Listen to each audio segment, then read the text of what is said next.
નવા બંદર રોડ પર જુગાર રમી રહેલા 4 જુગારીઓને પોલીસે રોકડ સહિતની મત્તા સાથે ઝડપી લીધા હતા.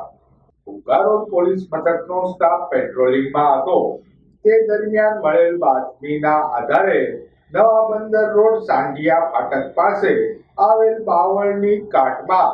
જુગાર રમતા હુસેન અખ્તરભાઈ કલ્લીવાલા, ઇમરાન યુસુફભાઈ કાપડિયા, રોહિત મનુભાઈ ગોહિલ અને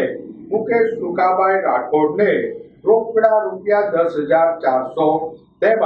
2 touch screen mobile phone, 1 motorcycle મળી કુલ રૂપિયા 45,400 ના મુદ્દામાલ સાથે પોલીસે ઝડપી લીધા હતા. આ સ્થળે રૂવાપરી વિસ્તારમાં રહેતો અનિલ જીવરાજભાઈ મકવાણા અને નીતિન મુકેશભાઈ વાજા નાળ ઉઘરાવી જુગારનો અખાડો ચલાવતા હોવાનું ખુલતા કોકારોડ પોલીસે તમામ વિરુદ્ધ ગુનો નોંધી વધુ તપાસ હાથ ધરી હતી.